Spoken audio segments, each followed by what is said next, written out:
Tom Gooday. How are we? Good. Welcome to the More Than Cricket podcast. Let's go. What's been going on? Not a lot.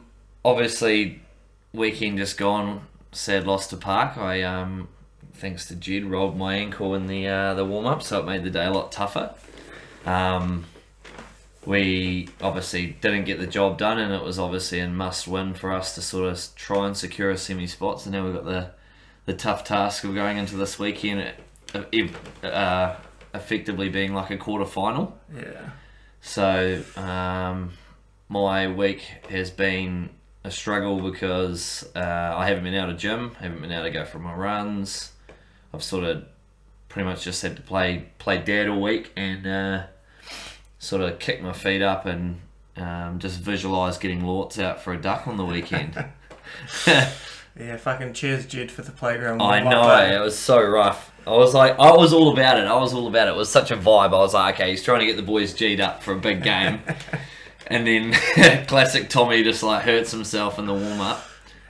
Yeah. No, rolling the ankle is honestly like, I reckon it's worse than doing my knee the 3 times because it's just like so sharp and you just like, it's awful. Whereas now I know like if my knee goes, my knee's gone. Yeah. Yeah, fuck, you've had a tough time with the injuries though. Oh, it's been pretty brutal, and it's been like across like all the sports that I love. So it's been like footy, basketball, and now cricket. Well, the third ACL being done during the cricket season. Fuck. It was pretty rough. Fuck. Do you still play footy? I don't. However, I have contemplated going back, but it's probably not going to happen due to having kahu. Yeah. Just sort of becoming a father has made life a lot harder for me and Maya in terms of the fact that, you know, we're just so much busier now, and having the 2 restaurants is, you know, a huge time consumer for us. Yeah, you just seem like a fucking busy guy. Like, you Yeah. just seem like you're always doing something. You need to be somewhere or... Yeah, well, it's one of those, like, I've always been, and this is sort of like ticking back to when we were young, my upbringing was sort of one of those ones where it's like work for everything you get. And if, you know, my parents were like, if you want this new PlayStation or you want this new cricket bat or whatever it is, you've got to earn it.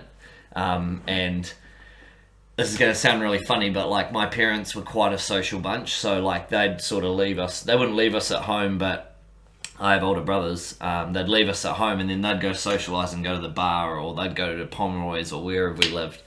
They'd have somewhere that they'd go socialise with friends, and we'd sort of just, we wouldn't get left at home, but we had our brothers, so we did our own thing, and that was where like gaming became a big part of my life as well. So we would sort of get left at home, and a lot of mum and dad's, I want to say, income sort of, or disposable income was prioritised into their socialising.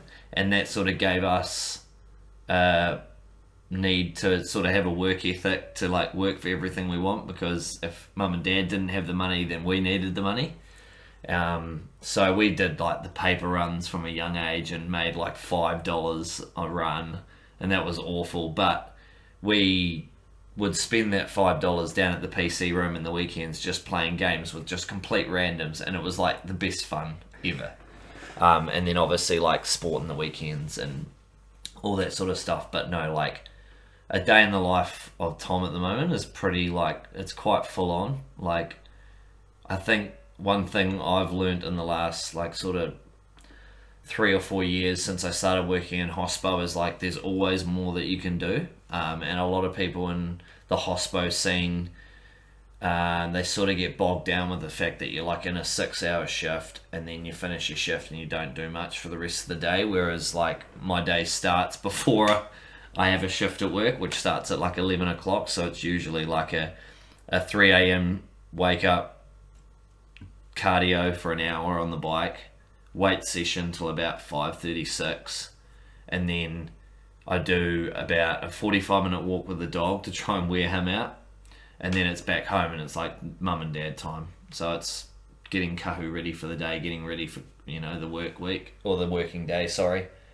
And then down to Joe's for a coffee, and then we sort of go off, and Maya will either take kahu to the office with her, I'll start work at about 11 o'clock, getting the other little things that we need doing, and then I finish work about 7:38ish, and then it's home, dinner, get ready, go ready for bed, and then it's pretty much in bed, rinse and repeat. The problem is we haven't had much to watch, because usually when we get home at 8 we're both just like done and we like need a show. Yeah. So like trying to find a show that we both enjoy, and we both recently started, it's like a mini series of like the same actors, but it was, the first one we watched was called Fool Me Once. And it's kind of like one of those like detective-y, like trying to figure out who murdered who sort of thing. And they've been quite good because they're only like 8 episodes long. Miniseries are great, eh? Yeah, and the quite cool thing is like we've just started the next series. I can't remember the name of it, but it's the same actors, but they're sort of playing different roles. So like one actor might have a really minor role in one, but then he's like one of the main characters in the next series. Oh, it's quite cool. Yeah, so it's quite cool. It's kind of, I think it's just like a production team, and they've sort of just created this series, and it's quite well like put together. Like all the actors do a great job. So yeah. Fuck yeah, that is a hectic day. So 3 a.m. wake up. 3 a.m. wake up. And then you're off to the gym for a bike. And I will be honest, there are days where that doesn't happen. Yeah. It's tough. Days where I will wake up at 3 a.m. and my body's just like, nah. Yeah. But, like, mentally, I need to be better at just going and doing it. So how much sleep does that give you? It's usually, we're usually in bed by about 10 o'clock. So from 10 till, so it's about 5-6 hours sleep still, which isn't great. Yeah. But when it, like, for instance, today was a day where I was just like, if I'm training at cricket tonight, or I'm sort of on the fence with training tonight. I don't know if I'm going to be there just due to the ankle. I need to go for like a trot this afternoon just to see if I can actually run. Yeah. But yeah, 5 to 6 hours, and then on the rest days it'll be like a full night's sleep. So thankfully our 9-month-old loves sleeping, so like bedtime is great because Maya's only up sort of once in the night to feed him, and then he's pretty much out for the whole night. Yeah. But yeah. So on the bike, is biking purely like a prehab knee situation? It was at the start of my rehab, but it's more or less just a calorie burning sort of, I don't know, it's like if I'm going for a run or I'm going for a bike, the feeling that I have after I've completed cardio, which is like the one thing I don't want to do, is so much better than, you know, I don't know, it's kind of one of the, you have to sort of do it to understand it, but it's like that mental feeling you have once you finish a run, or you have an ice bath, or you think you just feel great. Yeah. And one thing I wanted to do after my third ACL surgery and rehab was I wanted to run more, because I absolutely hated it after the first 2 surgeries. So I wanted to more or less mentally grow through doing things that I hate, and I talk about it all the time. And I got into a weird phase where I'd listen to the same David Goggins podcast about, it was pretty much on repeat for about 3 months. Yeah. And it was one he did with Chris Williamson on Modern Wisdom podcast. Really good listen, but basically just listen to that on repeat for a very long time. And it was basically just get off and just, you know, there's like so many people that just refuse to like do things, and it was sort of like a kick in the ass to sort of be like, just get out there and get after it. And I avoided running for so long because I didn't think I needed to do it because my knees were buggered, but mentally, like, I can go out and do a run, and it's not an issue now. And the hill running's great because it's better on my knees. Yeah. But yeah, no, it's more that the feeling I get from finishing a run is just like incredible. You know, It's better than the drugs or the alcohol that I used to consume. All that stupid shit I used to do back when I was younger. You can't beat a hard cardio session. Like even this morning, I was like, "Fuck, I need to do something before this podcast." Just so like I feel a bit alive. So just like even like biking down to the gym, getting on the stepper for like 20 minutes, 100%. Coming home, just like fuck it. No, the steer climber is probably one of the best forms of cardio you can do, because you can set it to whatever pace you want, And no matter like how long, like if you go for 10 minutes, 20 minutes, 30 minutes, based on how fast you're going, you're going to be sweating and dripping by the end of it. So like that's always just a really, really good one. I like setting it to like the landmarks. Yeah, that's so it's cool. like you set it to like a building, and then you complete that building, and then you can like sit there and look at that building and go, I just walked to the top of that thing, and that thing's tall. Yeah, fucking awesome. That's how I'm a massive like visual person, like kinesthetic, like physical thingy. So I like looking at something and then going, right, if I can climb that, I've achieved something, sort of thing. Yeah, I've only started using the stepper in like the last year, but definitely my favourite form of cardio because it's not too like tough on the body either. No, like, you can sort of do it and then do a leg session, no problem at all. It's actually like a great way to warm up for a leg session. Perfect. Yeah. But no, like I love the mental challenge of physical activity. Yeah. Like on my 29th, I fucking hate my birthday. Yeah. So on my 29th birthday, I was like, no, fuck this. I'm not doing normal birthdays like other people do. Yeah. I'm going to do something for me. So on my 29th birthday, I was like, fuck it, I'm going to run 29k. Then every year after that, add a k. So I ended up doing like 32k, and I was just like knees were cooked, hip flexors were cooked for like 2 weeks after.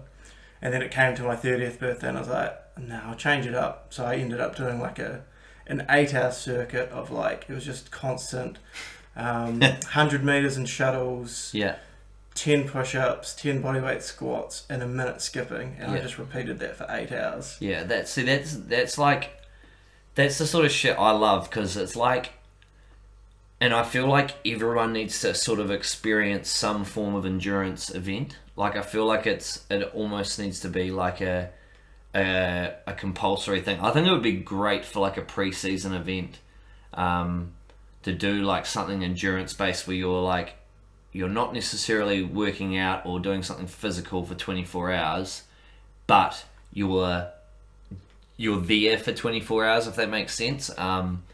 And a small example is I've been watching a little bit of like the NRL preseason stuff, and one of the things that the Eels team did was they were at a campground, and for the duration of that campground experience they had to keep a bonfire going.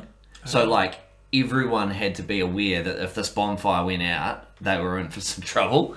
And similar to that, the Manly Sea Eagles did like a 72-hour like sort of like Hell Week situation where they had rucksacks on and they were just walking and then doing all these various like physical activities just to wear them out and basically mentally challenge them.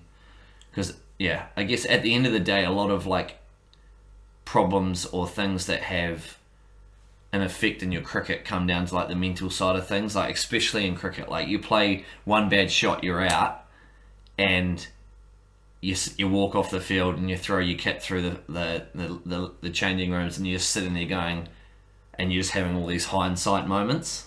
Yeah. That's what I was talking to Mano about yesterday. I said like, with this, I've seen so many good cricketers in my time, like immensely talented, like should be playing first class cricket, maybe pushing black caps, but they just never get there because they've got all the skill in the world, but they just have not nailed the mental side of cricket. Because fuck, even like this being the worst season I've ever had as a batsman until a couple of weeks ago. And I'm always about mindset, but even I didn't realise that I was slowly becoming more and more negative with every failure. And then it was only the prior week where I actually scored some runs that I was like, fuck. And realised how negative I was in my own head. And I was like, nah, fuck that. I'm going to go out there and score runs. And I said to fucking Groks, I go, I'm going to fucking score 100 this weekend. And like, it's that simple mindset switch that made such a huge difference. It's crazy how much just like small positive reinforcement messages can really go a long way, and that's sort of where the whole "it's all good" mindset stemmed from. Because when I was going through about a year and a half of like mental health issues, really bad ones, when I was flatting and drain laying out when I finished school, I was on antidepressants and all that sort of stuff, and like I just nothing was working. I didn't feel. I just felt like I had no purpose or anything like that, and I felt like I just did so many things just to try to fit in. And one thing that I realized was just like everything that I think about is just negative. Whereas like if I just tried to flip the script and just realize like, holy shit, I'm actually lucky to be here. Like I've made it this far. And then that was sort of around the time when Dan Van stemmed the idea to send me over to England to play for a club side there.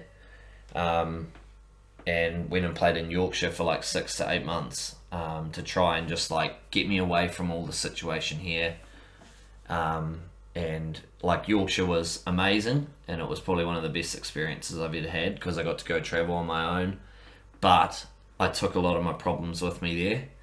So, you know, as soon as that like trigger switched and someone had some like drugs or alcohol, it was like the switch went off again, and it was like, oh, Tommy's back sort of thing. And I ended up just returning to my old ways plus all the cricket. So like it was a great experience, but a bad one at the same sense, because I was still doing all my bad stuff, but I was playing a lot more cricket and loving life. Yeah. So yeah, it was weird being away from home, like in a completely different city, no malls to walk to, you're not like 5 minutes from just like anything. It was like a half an hour drive just to get to like a shop. Yeah. So do you think it was it the depression that led to the drugs and alcohol, or was it the drugs and alcohol that led to the depression? I would say it was probably it was probably a bit of both. All through high school, and I was actually talking to someone at work the other day, I was the sort of person that tried to fit in with every type of like friend circle within the school. So, you know, like, because I was a gamer, I hung out with a lot of people that played video games. And then, for instance, on like a hot sunny day, I'd go back to hanging out with most of my best friends who are, you know, like my groomsmen and stuff like that, and we'd play footy out on the field and stuff like that. So I tried to have like all these different friend circles, and I guess that was sort of like the whole wanting to fit in. I'd do whatever I had to do to fit in with whatever friend circle that was. So whether it was like changing my personality to try and be more nerdy, to be, or you know, to hang out with these gamers, or it was going and getting on the piss with all these guys because they're my friends in the weekend, and then I had friends for like at sport, and then family friends, and you know, like just all these different groups. And I sort of found all these different ways to try and fit in with them, and I wasn't myself, sort of thing. It was kind of like, gaming group, I've got to act like this. Friend circle, I've got to go out on the weekend with them. And then it started to get to this point where, when my like gaming started to kick off, and I was like playing semi-professional, I was playing online tournaments all the time. My friends from the weekend would be texting me like, "Hey, want to come hang out? We're going to this party in the weekend. We've got we've picked up, you know, a few boxes of beers if you're keen to come," because we were all under 18, so we couldn't buy alcohol ourselves. And I'd text in saying like, "Oh, sorry, I've got like a family event on, but I actually had a gaming tournament," and they thought the gaming stuff was lame, but I really enjoyed it. So I'd try and avoid, and I'd end up becoming this liar. And I'd lie to my other friends to try and hang out with this group of friends. And that was sort of where one of the friend circles was where the drugs and alcohol sort of combined. And I guess it became like a very social thing, and I ended up realizing how much I was turning into my parents in terms of the social aspect. So like, so for instance, I had a really good friend who I would catch up on a Wednesday with nearly every Wednesday for about 3-4 years. But when I started having all my gambling issues, our catch up on a Wednesday turned into me going an hour and a half or 2 hours before he'd even arrive at O'Shea's or wherever we'd meet up. I'd be there an hour and a half earlier, throwing money in the pokies, having a few beers, and then he'd arrive, and he'd be like, "Oh, have you had a push on the pokies yet? And I'd be like, nah, I haven't yet, I was waiting for you. And so like all of these like little bad habits turned me into like this compulsive liar. And then it got to a point where I'd been with Maya for a couple of years, and she was thinking about wanting to get engaged, and I was like, oh, that's awesome, like that's really cool. And then I was like, I've got no fucking money, like I can't afford to do this. And for about a year and a half, my gambling issue became a really bad one, in the sense that I told Maya that I'd been saving for a ring, and that I'd been not hiding the money, but giving the money to a friend of mine to look after, so that Maya didn't know where it was. And it was just this huge lie, which stemmed into basically make or break for me and Maya, where she was like, can I have a look at your bank statement, sort of thing, because I couldn't afford to pay for a meal for us. And it was just, it became really toxic, to a point where she was paying for everything, I was just using all my money to fuel my gambling. And that was sort of like the make or break for her. It was either me or choose your gambling, sort of thing. So like the next day, booked in and went and saw a gambling, it was Oasis, like gambling, Salvation Army, basically a free place that you can go to, and it was just someone to talk to, and it was like literally all I needed to. And I just like almost treated it like, it was almost like a podcast, but not recorded. And I just like vented, was crying. It was just like, it was quite emotional. And the lady across the other side of the room was like blown away, because she was like, I don't even know you. Like, we don't even know each other. I've never had someone open up like this before.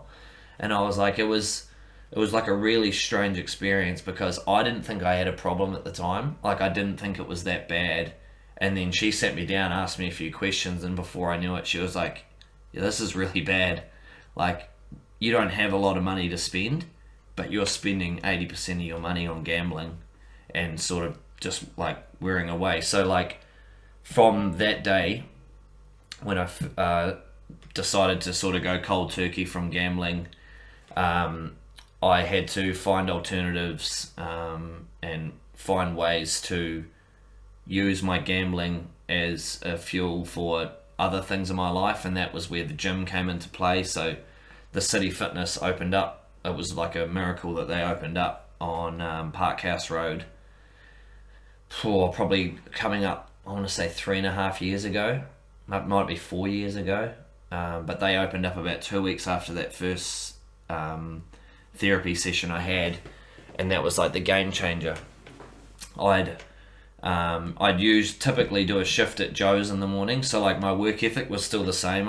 I'd be really meticulous, and I'd do like a 6:30 start at Joe's, finish at 2, and then I'd work at Fush from 5:30 till close, so 5:30 till like 9ish. But from 2 till 5 was where I had my gambling problems, and I'd go and spend all that time gambling and then go back to work. So I had a really bad, that was when gambling was the worst, whereas when I started going to therapy, that 2 or 3 hour period turned into gym, time with Maya, and just finding alternate ways to, stimulate the mind, I guess. Yeah. That's tough, because I feel like I have a very similar personality in the fact that like I could easily get addicted to those things as well. And in the past, I have had what I thought could easily lead into a problem gambling situation. And I think you're right, it's just like redirecting that energy in a more positive way. Yeah. But you've obviously overcome like a lot. Yeah, well, I didn't even mention the fact that Dad had died. Yeah. So yeah, Dad's coming up 7 years this year, being passed. The 8th of October is like his sort of his date that he passed away. But story with that one as well is the last time I ever smoked weed was the night that Dad died. So that was like that's done. And it's like all these little triggers in all these little things have happened that have actually stopped a lot of my bad habits. And it's kind of shit, because like I never had a really bad problem with weed, but the fact that it took my dad's life was just like the end for me. But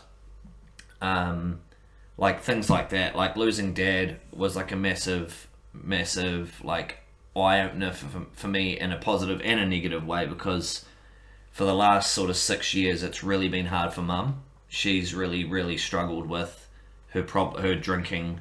It's pretty much since the day I was born, and that's sort of come into fruition with dad leaving. Was like everything has to be done by mum now, you know. She's got to pay all the bills, she's got to do all the cooking, and dad was sort of the goer in the household. He was the one that would come home, do a lot of the like the what do you call it, dad things, like, you know, cook tea for everyone, and he'd do everything, whereas mum would go to work as well, but she'd come home and it would be like, well, she can relax now. And I guess you could say dad treated her like a princess, you know. She got to come home and just sort of, she'd do the most of the washing and all that sort of stuff, whereas dad would do a lot of the cooking, cleaning the kitchen and all that sort of stuff. So he was like I guess he'd show a lot of manaakitanga, as we call it, in our hospitality scene, which is, you know, basically what manaakitanga means, which is to be hospital. You know, it means to look after everyone, guests, suppliers, all that sort of jazz. And that was dad's role. But when dad went, mum was like, shit, I don't have anyone to cook for me. I don't have anyone, like, I'm not tech savvy, so I don't know how to pay bills. I don't know how to just like call up a plumber, and, you know, and it sounds really stupid, but that's what dad did. It's a whole world shift. Oh, it is. It was completely like a mind fuck for her. And because she had the drinking, that was all she really had to go to. So she'd come home, she'd drink, and we'd get phone calls like, hey Tom, and we still get them, but that she's learning. And she'd call up and say, hey, how do I turn the TV on to HDMI? And we'd be like, oh fuck. So we'd explain it to her, and you could tell she'd had a few drinks. And then a week later, the same question would happen. But you'd be getting these calls at like 9:30, 10 o'clock at night. Right. And it would just be like, oh fuck, this is starting to become a pain in the ass. And then it got to a point where we were effectively getting like emotionally blackmailed, and it was like, you guys do nothing for me, this and that. And so we had a similar ultimatum like Maya had with me, and it was choose the grandkids or the alcohol. And it's weird because, you know, I talk about the fact that when dad died, it was the last night I smoked weed, and us having kids was kind of like the switch for mum in a sense, because we had to tackle it early on and say, it's the alcohol or your grandkids. And so mum's about 2 or 3 months, should be about a 2 month, pretty much Christmas Day. Yeah, Christmas Day, so it'll be coming up 2 months where mum's not been drinking. And she's tried this a couple of times, but it's been the first time in the 7 years where I've felt like she's actually being a mum and a grandmother, which is really, really awesome. She's also just sold our family home we lived in for like 15 years, so she doesn't have a mortgage anymore. And that was another big stress, was because our whole life we were like work. Money was like always like, you know, make money, spend money. Now she's got that financial freedom to just enjoy herself. You know, she's worked her ass off for like however long she's been working for, and now she can just potentially go down to part-time and just go away for a couple of days, or do a trip to Aussie, or, you know, just enjoy the last sort of, she's 62, she can, you know, spend the next 3-4 years just enjoying herself and then retire, which is really, really awesome. Yeah, it's so interesting, like, what triggers people to change. Like, I think, like, quite often people won't change for themselves, but they'll change for, like, you yourself, like, changing to stay in your relationship with Maya. Your mum changing so she can stay in the family. But, like, it's interesting that people will sabotage themselves. And that's okay. Like, the self-importance isn't there until there's, like, deeper meaning or more connection or other people involved, it seems to be the case. Yeah. And I know I've done the same in my life, like when I haven't felt like there's much reason for anything, like my health goes downhill, mental health, physical health, but then when I feel like there's a reason or people in my life that are positive, that's the moving force. Yeah, it's this.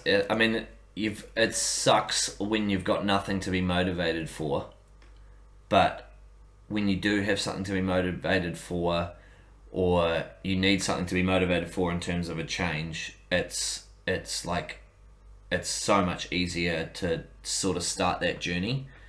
And I love the quote, and I'm pretty sure it's on the on the back of one of Jed's shirts, but I've heard it on so many podcasts, and it's the whole nothing changes if nothing changes. Yeah. And it sounds so blasé and lame, but it's so true. Like, if you don't change something, like if you're, fat and you eat like shit and I don't exercise, like if you don't change one of those things or start even trying to change one of those things, then nothing will ever change. And it's quite funny, because Anton, who's probably my biggest mentor in terms of work, and he's the sort of our CEO of Hustle and Joe's Fush, he runs our whole umbrella, and he in the last about a year has really been trying to physically improve his like mental health and stuff like that, and he's been really pushing it in the gym, and the one thing he has struggled with was the diet side of things, and he started like doing the whole counting macros and all that sort of stuff. And about a couple of weeks ago, he came to me and he's just like, was saying like, I can't believe how easy this was. And it was funny because he just hit like the 10 kilo milestone for like dropping weight, and it was quite funny in the sense that he was like, I can't believe how easy this was, and all he had to do was just monitor how much of what he was eating. And I know it's meticulous, but if you do something for like 2 to 3 months, you notice those early changes early on, and you can just see mentally how much it affects you. The running for me is a big one. I fucking hate running. It's the last thing I fucking want to do. But I know that if I run for 2 hours, I can feel amazing afterwards. And part of my goal for this year was to inspire people around me. And it's quite amazing to see how many people from work, including my brother, who's got worse knees than me, and he's never had surgeries, is running again. He wants to play footy this year, and there's like staff members who are like signing up to half marathons and stuff. And I've never signed up to a race at all, but one thing I want to do is I want to work towards an ultra, which is sort of a mental battle of its own. But I'm all about that shit now. So, yeah. But like, I guess my biggest change was the whole mental switch sort of thing. It's it's a huge one. But the fact that you've come through so much yourself, and now you're looking to like inspire others to make change. Like, there's just so much value in that. Like, you mentioned earlier, like when you were depressed, it was like through lack of purpose. Yeah. And I've felt the same thing. Like, I went to uni when I was 19. That sort of filled space for about 5 years. But then basically from the age of 24 up until very recently, I just feel like time has passed. I haven't really achieved anything. Like, I've always got a million ideas of what I want to do. Yeah. But I think I haven't been like brave enough in myself to be who I truly am. Yeah. And like really put myself out there. So like even like starting this podcast is just like a way of like, no, fuck it. You're 32. It's time to just be you.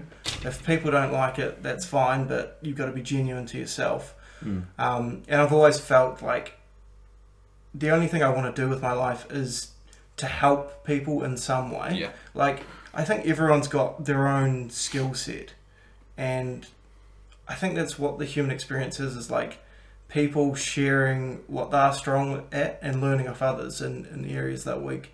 So obviously you've got like a strong background of coming through addiction and then converting that into like more positive, healthier energies, and now going on to inspire others. Like, it's this my story. I mean, to me, my story seems pretty like normal for a lot of Kiwis. Like, a lot of Kiwis tend to have bad problems with gambling, smoking, drinking. You know, like, they're like the cliche, it's Friday, thank fuck it's Friday, get on the piss sort of thing.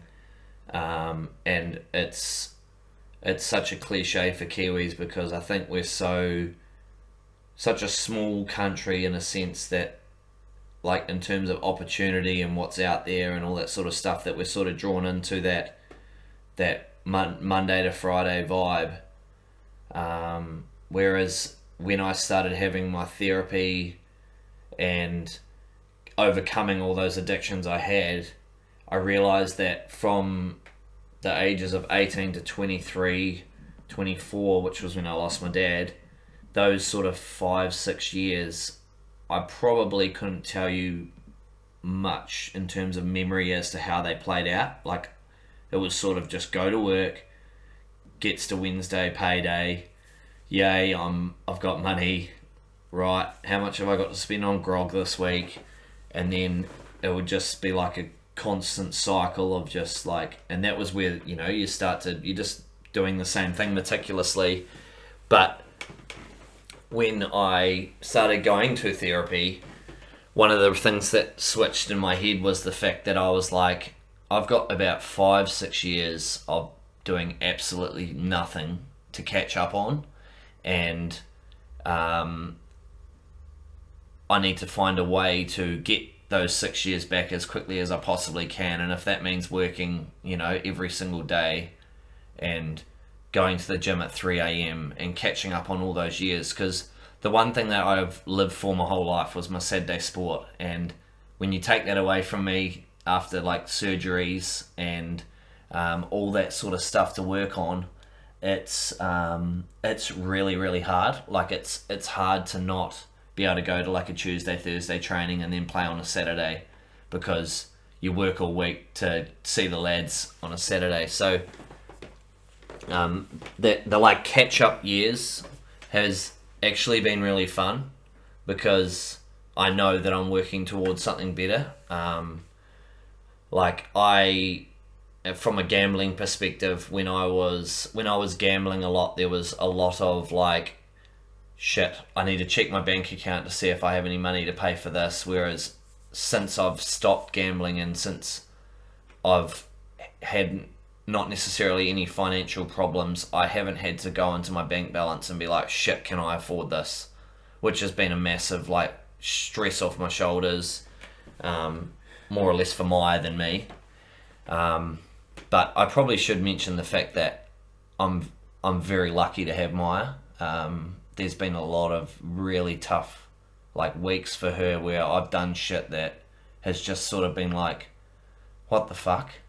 More or less with the addictions and stuff like that. And I guess there was a chat that sort of was a trigger as well for me, and it was after a night at a 21st where one of Maya's maid of honour, Anna, was having her 21st, and I knew Anna before Maya, and so Maya was just a guest at the 21st, who I didn't know of really well.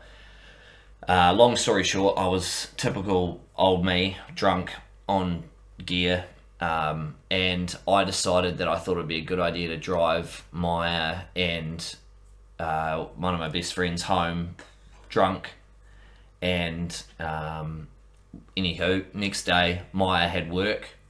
She was late to work, and Anton, who I mentioned before, has like the a most amazing work ethic I've ever seen in my life. He invited me to Joe's for dinner, and I thought it was just going to be, like a dinner with the family or dinner with Anton and Maya, and it turned into pretty much an intervention with me, basically telling me, like, I need to fucking sort my shit out, because unfortunately for me, my parents weren't going to do that.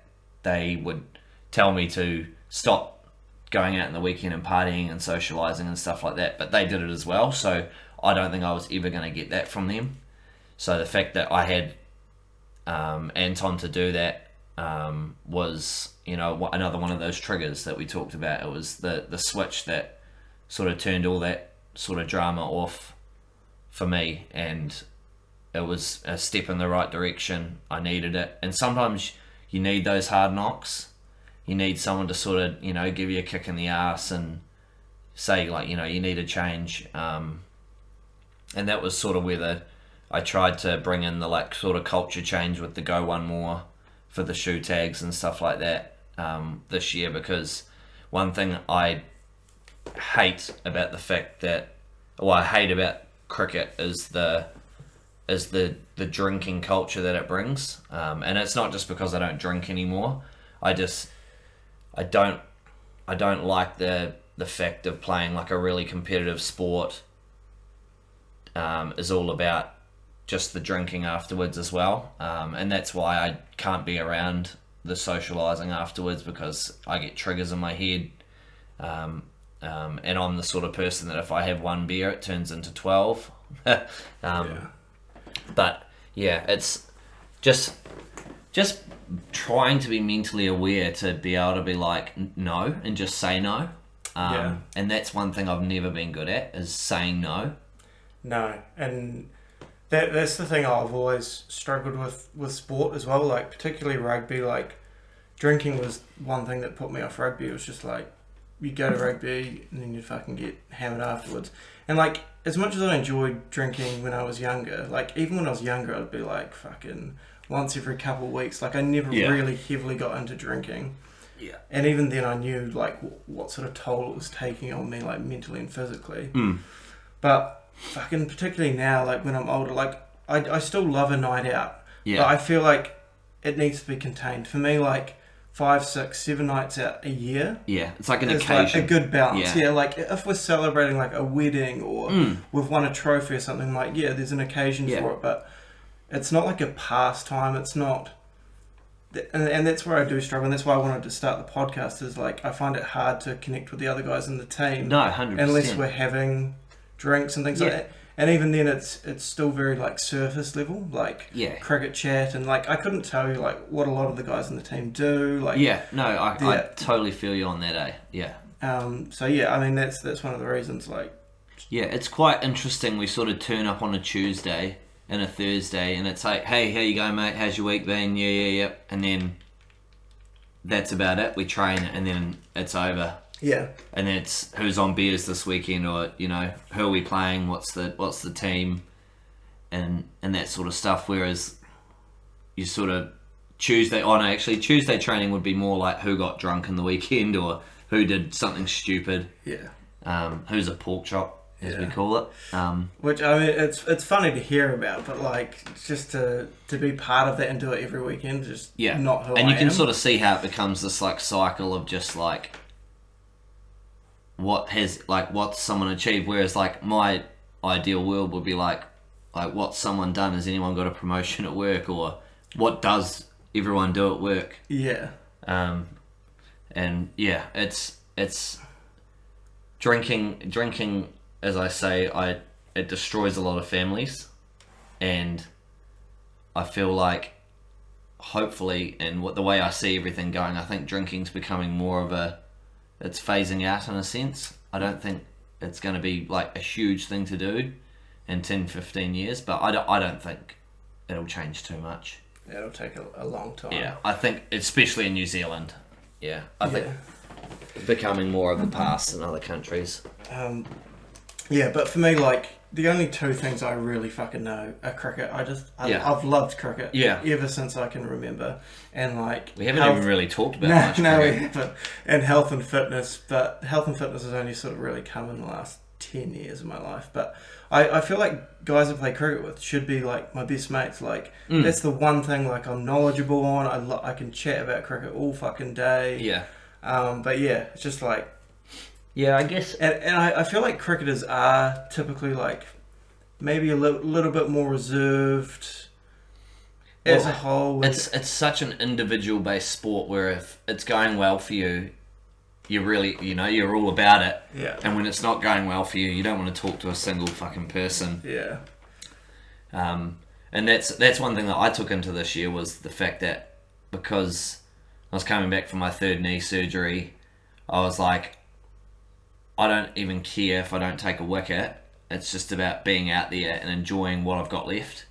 Because, like with the fact that having a child and now being like an owner of a business or being an ownership for a couple of businesses, I need to be more present there.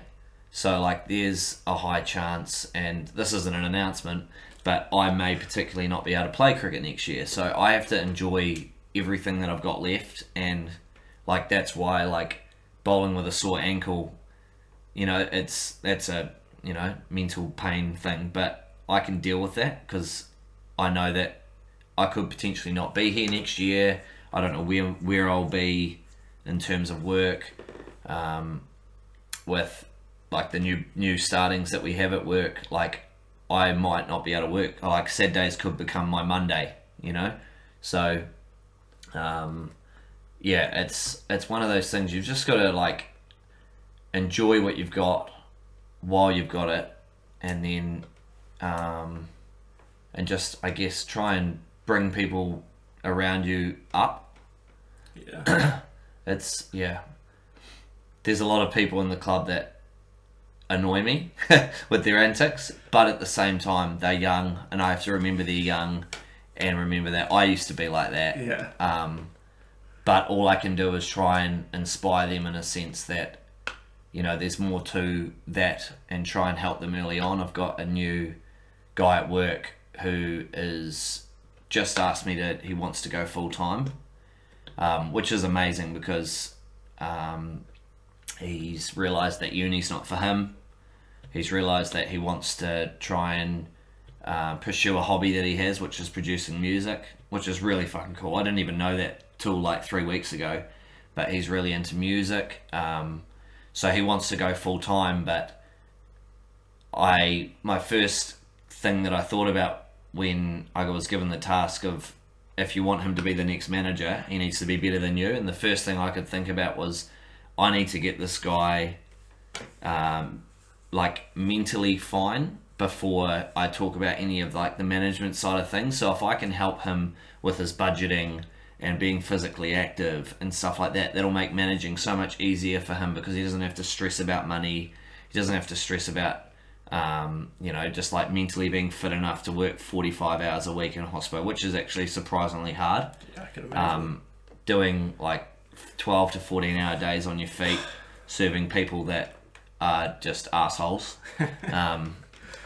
It can be really, really hard, because hospo is one of those things where like you'll be quiet and then you'll just get slammed out of nowhere, and then you come out of a rush and you're still like buzzing, and you just energy levels are all over the place, but you just have to keep moving. So like even when you're tired, you might be busy as shit and you have to still get shit done.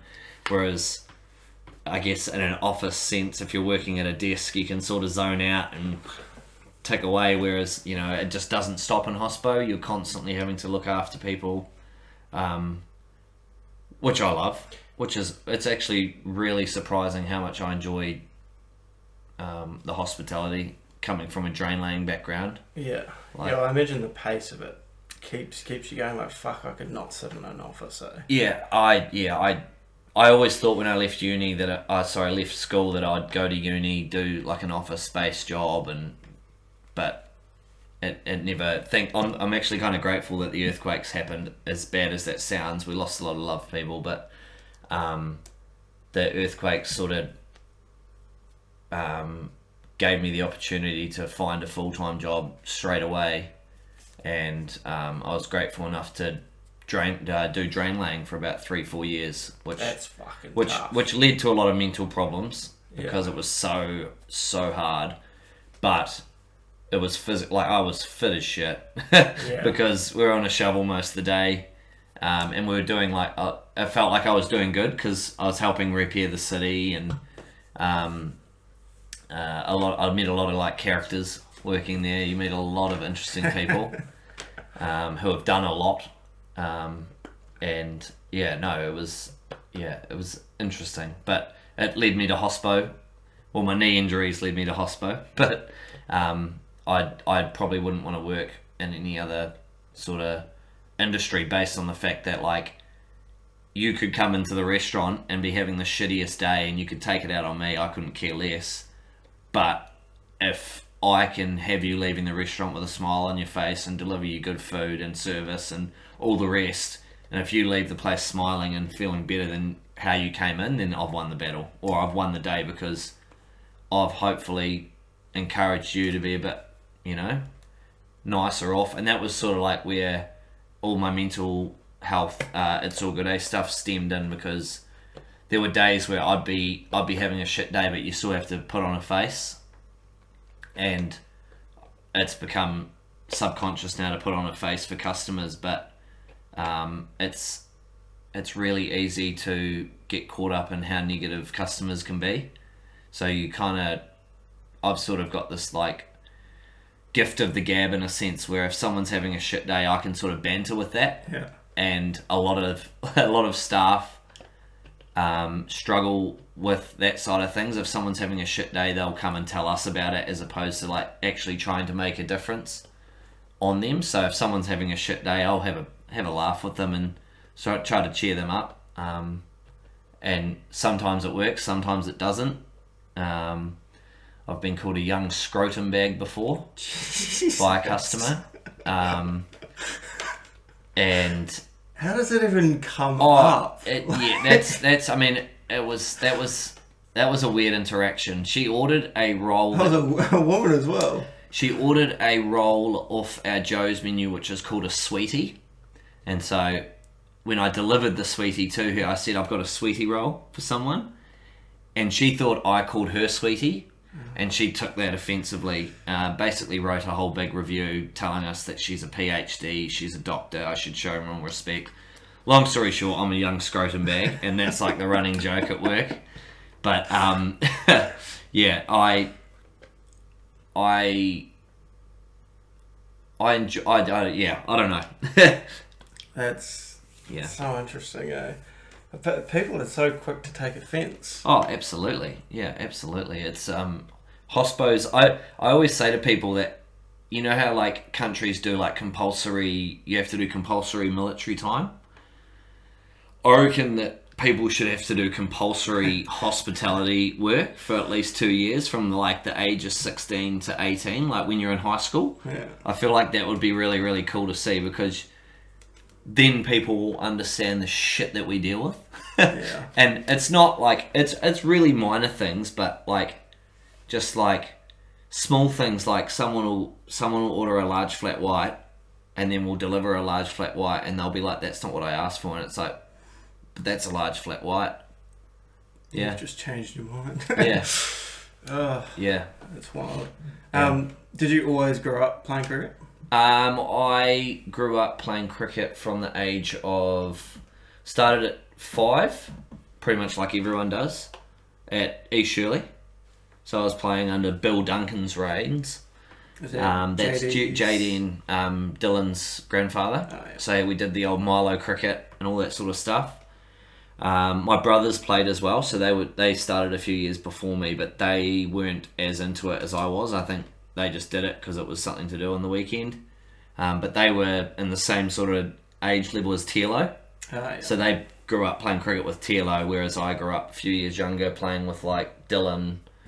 I think Tim might have been there. He might have been slightly older. Not sure where he would have been, but started with East Shirley and then moved to Old Boys. A lot of the guys I played rugby with played we're like on that sort of Ireland, Fendleton sort of boys high area code. So I played a lot of rugby for high school old boys growing up, and then from there, a lot of the guys in my rugby team were cricketers. So I ended up playing for old boys up until high school, and then from high school played for high school, and then first 11, and then the odd metro team through the age groups, and then once high school finished and the drain laying stuff started, I took a year off.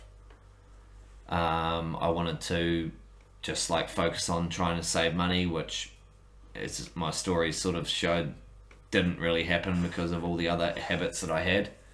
And then I went to play a social game for Sumner, and about 2 or 3 overs in, I was it's about to run into bowl, and one of the guys at the club who was like a stalwart, Marcus Thompson, I remember him saying to me, he's like, "You're going to be playing seniors next week, you do realise that?"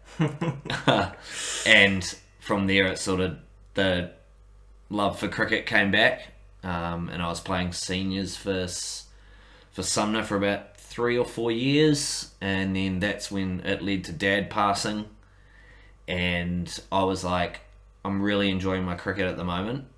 I want to give this a really good nudge, and that was when I approached Groxy and said, is there particularly, is there a spot in either of the sides to try and come make Dad proud? And that was where I made the switch back to East, and back playing Prem's cricket. Yeah. Was your dad a cricketer?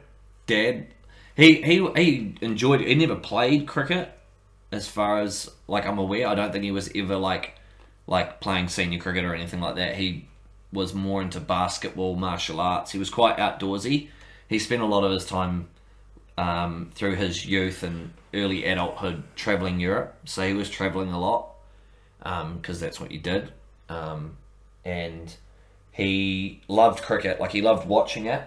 And he was always the scorer, so he was like the Jared Larson of all my cricket teams. He was always scoring. Yeah. And then I think when Jared Larson took over it, because Jared scored for us at cricket, and he was like so organised, and he was like the stat man. Dad was like, "Man, I don't have to do it anymore." So Dad spent a lot of his time at fine leg giving me shit for not taking wickets or bowling maidens and not doing anything. Yeah, Dad wasn't a huge, like, he wasn't really he never played cricket, but he loved watching it. And he was always, like, the guy on the sideline for us. Like, he was at every game. Yeah. I think I'm very fortunate that he spent a lot more time at my sport than he did at, like, Ollie's, because we were different ages. We'd play at different times, but Dad would always tend to be at my game, which is pretty special. And, like, I feel bad for Ollie, but I think he understood that I was a bit more naturally gifted than him. So, and yeah, I guess, Dad was always on the sideline watching. That sounds very similar to my dad. Like, my dad didn't play cricket, but he always loved watching. He'd always be there, always telling everyone I was the next Brendan McCallum. Yeah. And, I find it interesting, guys who are so into cricket who have never played themselves. Yeah, it's an interesting one. Yeah, I think the one thing I did love about my dad as a thing is he never wanted to coach. He was always like, "Oh, I don't want to bloody do that. Like, that sounds awful. Like, having to coach a team and manage a team and stuff like that." But he was very humble in the sense that he never was like one of those earlier childhood parents, that would come up and they'd just wank on about their kids and how good they are. My dad used to just tell them how shit I was. And I guess that kind of either fueled the fire, or I don't know, but Dad used to always be in someone's ear about, "Oh, Tom got whacked for like 4 sixes today, but I took 4 wickets," or something like that. So Dad was always very he'd always jump on all the funny stuff, all the bad stuff that happened, as opposed to saying, "Oh, Tom took 6 wickets today." He was I never expected my dad to be like, "Well done today, son," sort of thing. It was just like, job done. Next week. Yeah. I'd fucking get home and Dad would be like, "Well, thanks for fucking wasting my time today. Yeah, pretty much. I could have been in the garden, but I just drive down to the ground to see you get out for 5. Yeah. Yeah, Dad would have bloody would have had more fun having 4 pints than watching that. But no. Bloody good. How long have we been going for? Literally dead on an hour, right? Yeah, good. Now. This is like my first podcast ever, so like I feel like at times I've just been like rambling and it's bloody good. Sort of trying to find the right things to say, but it's been fun. It's been good because we like get an insight into who you are, and I think we can definitely go again and to dive into some of those things. A bit deeper, 100%. You know, it'd be like this is for like in terms of like a mental side of things. I'm really eager to hear Munro's one because I don't know what you guys talked about, but I'd be really intrigued to hear like what goes on in his life because from what I see, I just feel like I just see this guy who's just like going through a few years of his life, not really knowing what's going on and stuff like that, and I don't want to like abuse him or anything like that, but I just see like sort of dickhead behaviour. But I'd be really eager to know like what goes on and what ticks his boxes. We didn't actually go as deep as me and you went, so well, I guess naturally my last sort of 6 years sort of does that. It's sort of because it's sort of gone from, as I say, those catch up years. I'm sort of on the catch up, so a lot of the last 5-6 years has just been on my mental health and getting my life back into, I never thought that at the age of 30 I'd have a mortgage, be a shareholder in a business and have a child. Like, I wouldn't have ever imagined that, and that's sort of partly where I have to thank Maya because she's been so, like, such a rock. Like, it's actually insane. The fact that, she dragged me into sort of the hospo scene and has sort of shaped the last 6 years. Like, I wouldn't be able to have done anything that I've done without her I don't know where I would be had I not have. Funny story, actually. I met Maya the day I got back from England. Oh, shit. Yeah, so I flew in at like 4 p.m.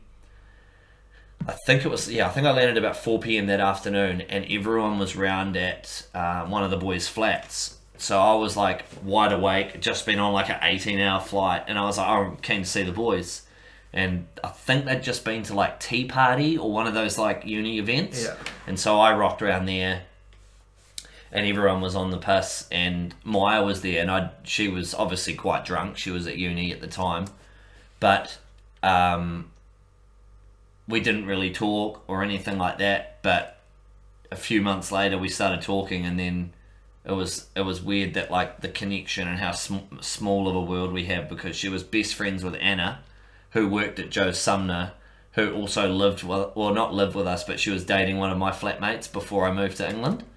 So it was just like kind of a coincidence, but quite freaky that when I arrived back, I met my wife the day I got back, which is quite cool. It's crazy, and it shows like how much like a strong partner can get you through to like.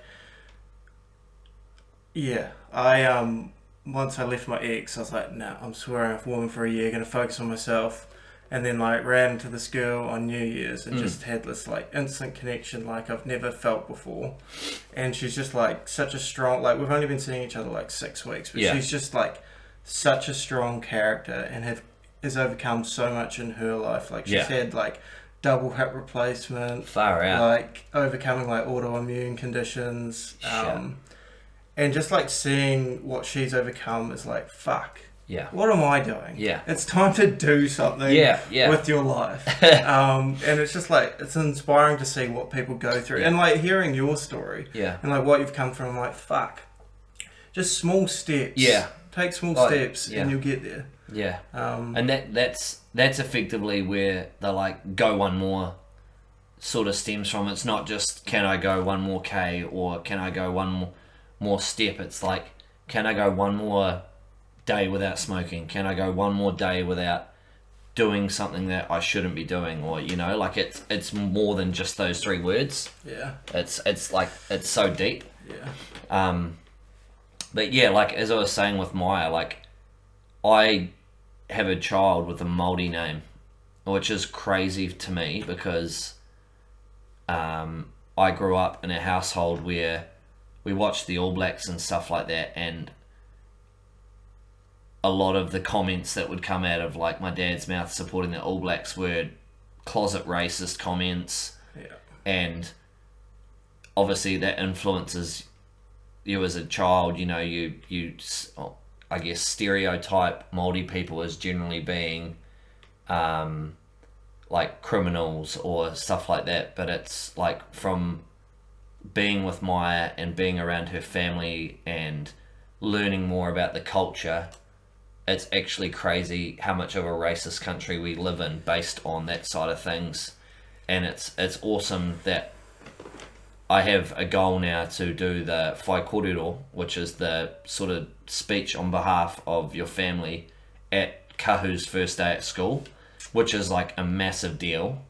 So I've got like a 4-year period where I've got to like get my te reo up to a speed where I can do a speech in front of a whole room full of Māori people and, you know, sort of present my son to the school for his next 10-15 years of schooling, which is like never would have imagined that, but it's so cool. And the stuff that I've learned just from Māori culture and tikanga and all that sort of stuff is just like unreal. It's like it's probably shaped a lot of how I am today, especially with manaakitanga, like, you know, looking after people, all that sort of stuff is I have a lot to thank the Māori culture for that, and especially Maya and her family.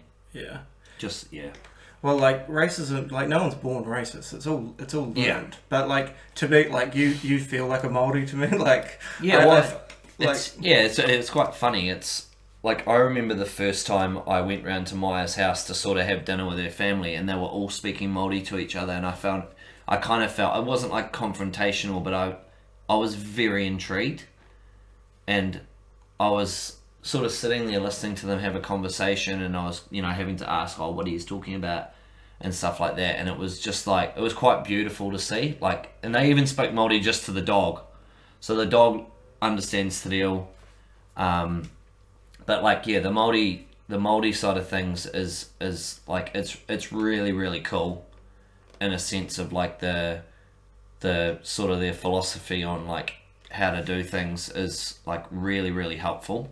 And that's why Anton's teaching a lot of it to businesses now, because it's you know, it's becoming a requirement. Well, not a requirement, but, you know, businesses are crying for it because they need it.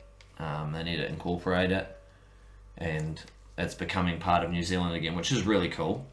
You know, with the whole place names and all that sort of stuff. Yeah. People actually using te reo in everything they do now, which is awesome.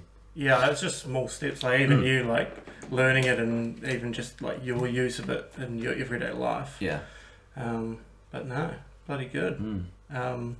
No, this was awesome. Thank you. It's great to get to know you a bit better, and yeah, hopefully we can do this again and go a bit more into detail. Yeah. But hopefully also some of the boys listen to this, because I mean, I said, fuck, I need Gooday on. Yeah. I'm like, I know he's battling some demons. Like I'm always battling demons. I'm like, fuck. I can see him, like, when it's raining, he's out there stretching or he's going for a run. I'm like, fuck, that's the kind of guy I want to fucking talk to. I'm like, just got this drive. Yeah. Even though, if I could send a message to any person that's listening right now, it would be to find more stuff to do. So, like, you know, like, you might be just ticking away at work and doing stuff like that, but if you're like sitting at home watching Netflix or whatever the hell you're watching, find half an hour to do some stretching. Find half an hour after dinner to go for a walk with your partner, or like just find more to do, because honestly it will like help you so much in terms of like your mental side of things, you know, like. Yeah, I mean, I don't have to go into detail about it, but just do more. That's all I'll pretty much say is do more, be better. Go one more. Yeah. Fucking perfect. Yeah. Cheers, Tommy. No, all good, brother.